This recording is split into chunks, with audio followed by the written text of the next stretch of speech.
Fermentação lenta, demorado para acidificar, difícil de clarificar, sem controle do pH final. E mesmo assim, essa é uma das melhores leveduras para a produção de sours que eu já usei na vida. Essa é a nova levedura lançada pela Angel Yeast, a CVE7. A forma tradicional de produzir cerveja sours envolve pelo menos 2 fermentações e 2 micro-organismos. Se a gente for fazer um kettle sour, a gente interrompe o processo de produção de cerveja no meio do caminho, antes da fervura, inocula um micro-organismo que vai fazer acidificação, normalmente lactobacilo, faz essa acidificação em uma temperatura razoavelmente alta, em torno de 30 a 40 graus, vai demorar 24, 48, 72 horas.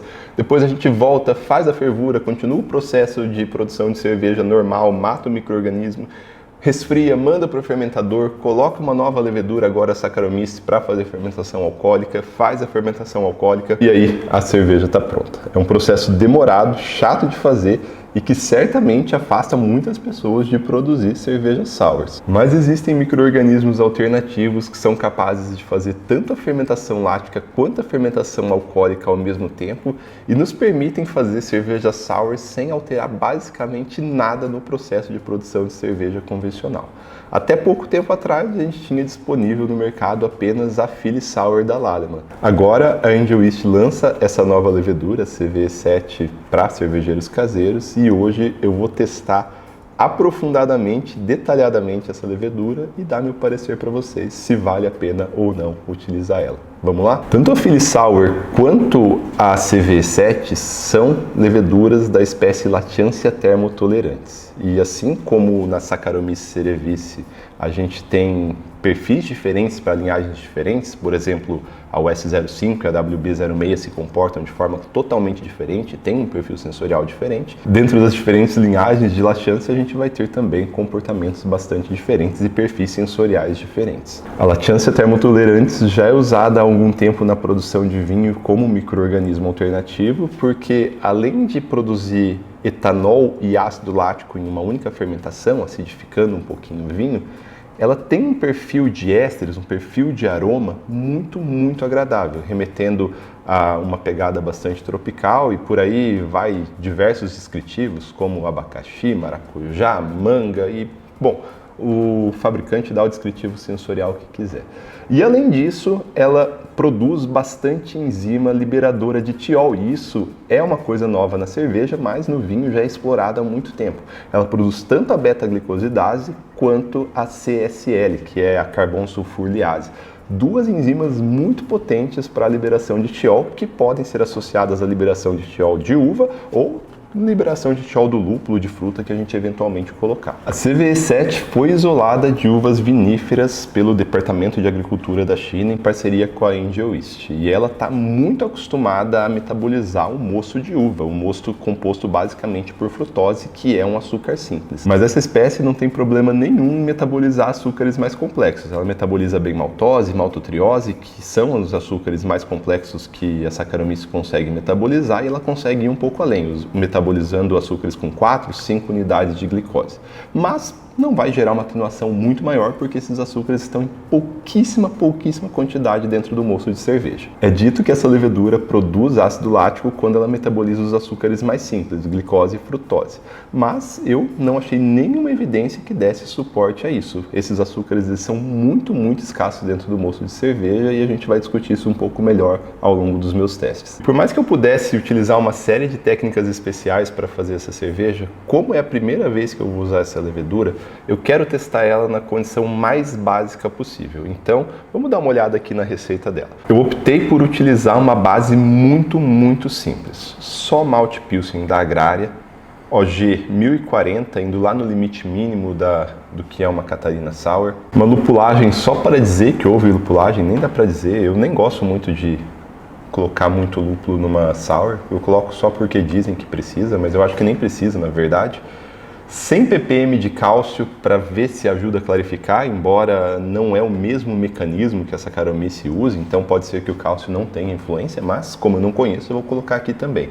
A levedura só CVE7 da Angel, embora existam técnicas de cofermentação, onde você usa ela em associação com Saccharomyces cerevisiae, seja em fermentação sequencial ou em fermentação ao mesmo tempo, mas aqui quis utilizar em uma vez só. Em vinho é muito usado cofermentação ou fermentação sequencial. Mesh simples de tudo, 66 graus por 60 minutos. Fermentação, como ela é termotolerante, ela precisa também de uma temperatura maior. Ela fermenta em torno de 25 graus Celsius, é sugestão do fabricante, e eu não sei quanto tempo eu vou levar essa fermentação, então eu não descrevi melhor aqui meu perfil de fermentação. Vou com 25 graus Celsius até ela atenuar tudo que eu imagino que ela vai atenuar, que é em torno de 75%. Quando ela chegar, quando ela estabilizar, aí eu abaixo a temperatura e sigo com a clarificação da cerveja.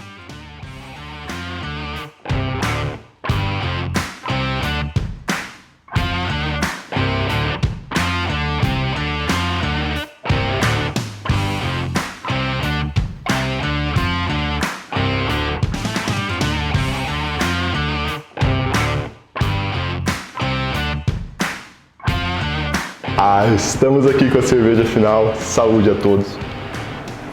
Bom, eu quero começar falando do processo, porque por mais que não tenha se desviado nada do processo convencional, foi uma produção atipicamente demorada. Demorou bastante para fazer essa cerveja. Essa cerveja aqui em minhas mãos agora, no momento que eu estou gravando o vídeo, ela está exatamente com 1 mês de idade. E eu acompanhei a atenuação e a variação do pH dia a dia. Vamos dar uma olhada. Isso aqui é no Brewfather. O Brewfather tem esse recurso para você acompanhar, você tem que fazer manualmente, infelizmente. E está aqui 14 de dezembro até 16 de janeiro, 15 de janeiro, dá 31 dias, 1 mês de produção. E ela tem um comportamento bem diferente, foi até um pouco angustiante ver o processo de produção dessa cerveja. Normalmente uma cerveja, ela fermenta em 3 dias, quando se coloca a dosagem ideal, e aí você sobe a temperatura, faz 5 dias só para garantir, e depois você já está clarificando. Essa cerveja, ela começou, a linha roxa aqui, ela representa o pH, então ela começou num pH de 5.2, ela saiu da fervura com um pH de 5.2, e aconteceu uma coisa super legal. Já no primeiro dia, tanto a OG quanto o pH, eles têm uma grande queda. No primeiro dia foi de 5.2 para 4.2, caiu 1 ponto de pH, o que pode corroborar com aquela hipótese que os açúcares mais simples são os açúcares que promovem a geração de ácido lático, porque tem açúcar, tem glicose, um pouquinho de glicose no começo ali. O glicose sempre é o primeiro açúcar que é consumido, porque é o mais fácil de passar pela membrana celular, das leveduras aproveitarem. Então, beleza, aconteceu isso. Só que depois disso, o pH ele travou, ele não caiu mais. Então foi de 4.2, ele continuou 4.1, 4.1. Isso aí deu 2 dias praticamente sem variação nenhuma de pH. E aí eu pensei, putz, será que vai ficar por aqui? Aí eu comecei a falar nos stories, né? Esse vídeo, muita gente acompanhou dia a dia, porque foi medindo dia a dia realmente isso aqui, o que estava acontecendo. Deu uma travada também no metabolismo dos açúcares, pode ver, o açúcar ele parou de cair tanto também, ele começou a cair numa taxa mais devagar. E aí começou a rolar um monte de ideias aqui, né? Se talvez eu colocasse algum açúcar mais simples para continuar a fermentação, se eu ia deixar rolar. Felizmente eu deixei rolar e não alterei em nada o processo, deixei exatamente como estava. E aí o que aconteceu? A partir daí parece que teve um consumo de açúcar mais simples, aí exauriu os açúcares mais simples, a levedura teve que se adaptar ou fazer o metabolismo para a quebra dos açúcares um pouco mais complexos, mas aí continuou o metabolismo. Então continuou metabolizando, só que numa taxa muito mais lenta, e o pH voltou a cair. O pH foi de 4.1 para 4, depois para 3.7, depois para 3.4. Isso levou mais ou menos 10 dias. Foi um processo de... Depois eu medi para frente aqui, 3.4. Ele travou no 3.4. E aqui olhando, hoje, de trás para frente, parece que não foi tão demorado assim, né? Foi do dia 14 ao dia 20, foram 6 dias só. Mas na vida real, nossa, para mim pareceu uma eternidade, parecia que não caía esse pH e eu estava até meio angustiado, como eu disse, o pH não estava caindo, mas chegou num pH bastante baixo, 3.4 é um pH muito bom. Eu gosto das minhas sours, um pH 3.4 a 3.6.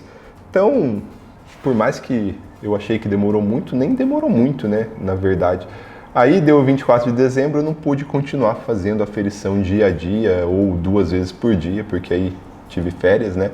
mas ela chegou a atenuar um pouquinho mais, chegou a fechar em 1012 e a atenuação foi de 70%. Mas aqui pode haver um problema também na leitura da atenuação, porque eu estou lendo com o refratômetro e muito provavelmente o ácido lático vai ter um índice de refração diferente, que vai mudar um pouquinho e não dá para confiar. Talvez pode ser 70%, talvez pode ser 80%, eu não sei, porque tem um elemento diferente aqui que está mudando a leitura e vai mudar a densidade também se eu aferir com o densímetro. Então isso é uma estimativa. Tem pouco, vai mudar pouco, mas eu acredito que possa ter algum erro associado aqui. Se for ver, para chegar na atenuação total, levou mais de 20 dias. E aí eu tive que deixar um tempo a mais, eu não pude fazer leitura aqui no meio. E aí dia 31 de dezembro eu fiz mais uma leitura, acho que aqui é 31 de dezembro, né? E aí estabilizou. Esse tempo de fermentação está bem condizente com algumas publicações científicas que eu achei sobre a avaliação da latância termotolerantes no meio de cerveja. Esse aqui é um bem legal, publicado na revista Beverages. E uma das coisas que eles fazem nesse artigo é comparar a cinética, a velocidade de fermentação da S04 comparada com duas linhagens de latância. Então a S04 ela finaliza aqui a fermentação em mais ou menos 6 dias, e eu acho que eles devem ter usado uma dosagem baixa, porque as minhas S04 terminam sempre em 3, mas na latância a gente vê aquele perfil bem lento de metabolismo, né, chegando ali até 17 dias para depois estabilizar. É engraçado que eu não vejo aquela queda inicial que eu tive aqui, mas tudo bem. Então tá indo bem devagarinho. Agora, vocês perceberam que o pH ele caiu ao longo de 10 dias? E isso me fez pensar muito naquela afirmação que rola muito, assim, muita gente inclusive me mandou no Instagram falando sobre isso, né? Que tem que colocar açúcar simples porque ela produz ácido lático a partir do metabolismo da glicose. E eu fui atrás disso porque eu fiquei muito curioso no meu caso aqui, o pH ter esse decréscimo ao longo de 10 dias. Porque a glicose ela vai ser metabolizada no primeiro dia e vai acabar a glicose. Não tem frutose praticamente, é irrelevante a frutose no meio, no moço de malte. E eu li algumas dezenas de artigos procurando especificamente sobre isso e talvez pode haver um equívoco. Não tenho certeza sobre essa minha afirmação, mas o máximo que eu vi foram alguns artigos, e um dos principais artigos sobre o uso da latância em vinho, falando que ela é capaz de produzir ácido lático a partir do metabolismo da glicose. Embora essa afirmação ela não invalide a possibilidade dela fazer ácido lático a partir de outros açúcares.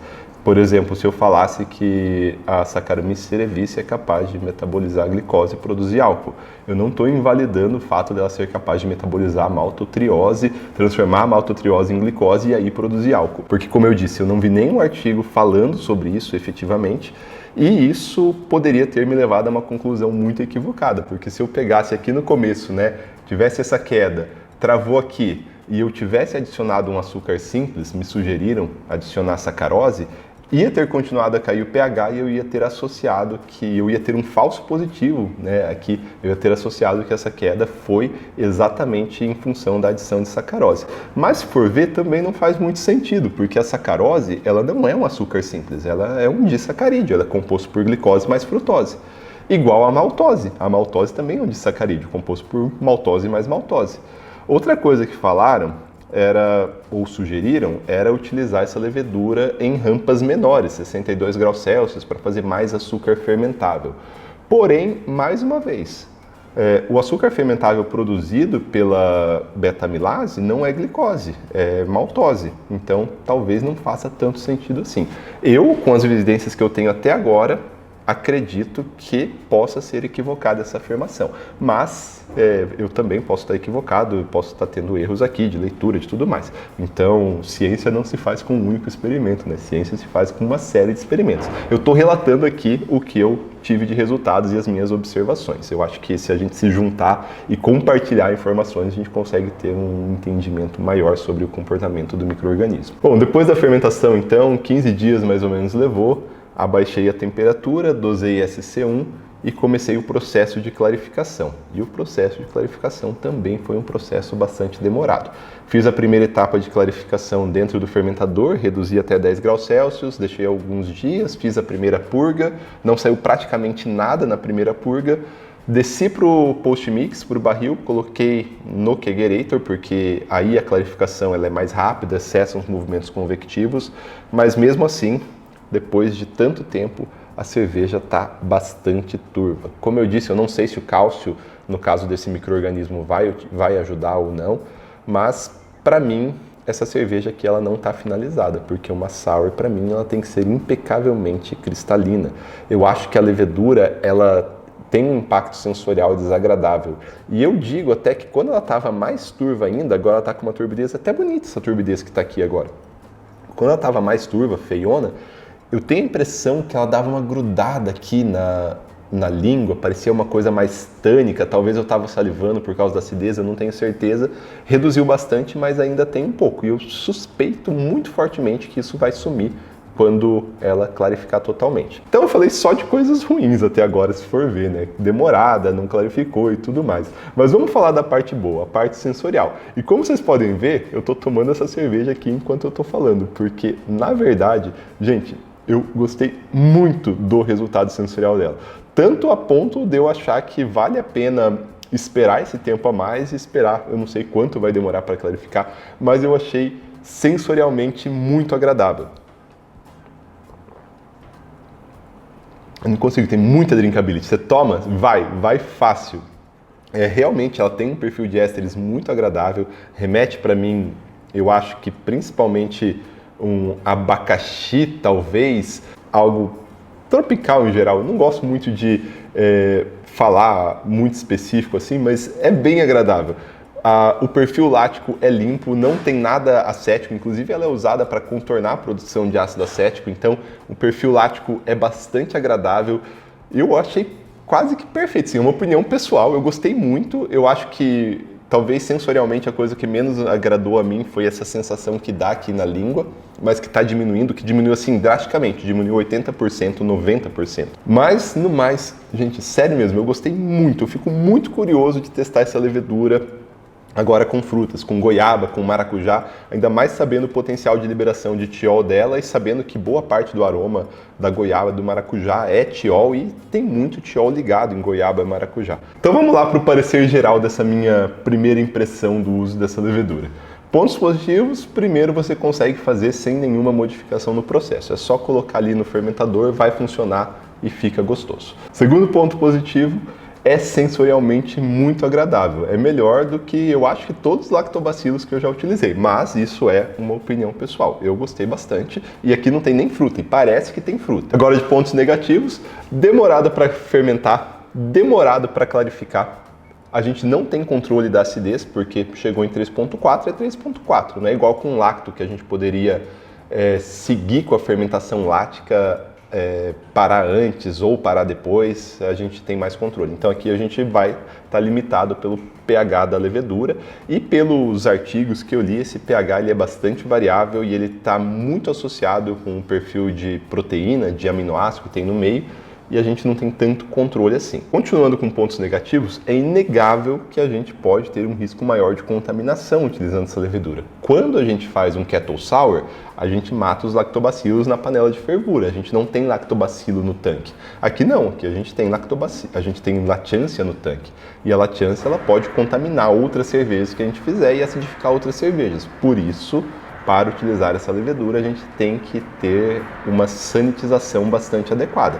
Eu não vejo como um ponto negativo, eu acho muito fácil de sanitizar. Eu fiz uma sanitização um pouco mais agressiva no TK e agressiva para mim não tem nada demais. Eu só tirei a torneira de prova e a torneira italiana ali, limpei elas individualmente porque tem algum ponto ali que pode não entrar muito bem o agente sanitizante. Só isso que eu fiz a mais. E como parecer final, eu gostei muito dessa levedura. Eu acho que ela substitui muito fácil o lactobacilo para a maior parte dos processos. Eu só usaria lactobacilo se eu quisesse ter um controle maior da acidez final, se eu quisesse chegar numa acidez maior. Mas no geral, gostei demais, como vocês podem ver, acho que eu estou até elogiando demais. Eu usaria facilmente essa levedura no dia a dia e tenho muita vontade de continuar meus testes com ela e ver quando ela vai clarificar. Para ela ser minha levedura definitiva, ela teria que clarificar bem. Assim ainda, para mim, tá demais. E como eu disse, o conhecimento só se faz por meio de muita experimentação. Então eu quero saber de vocês. por acaso vocês já utilizaram essa levedura ou a Philly Sour, eu queria saber quais resultados vocês já tiveram. Então eu vou pedir que todos que já utilizaram deixem nos comentários aqui embaixo suas impressões, não só para eu saber, mas para as outras pessoas que estão assistindo aqui o vídeo saber também e a gente conseguir fazer um compilado bem maior. Gente, e se vocês gostaram, por favor, deixem seu like aqui, se inscrevam no canal se você não é inscrito e até o próximo vídeo.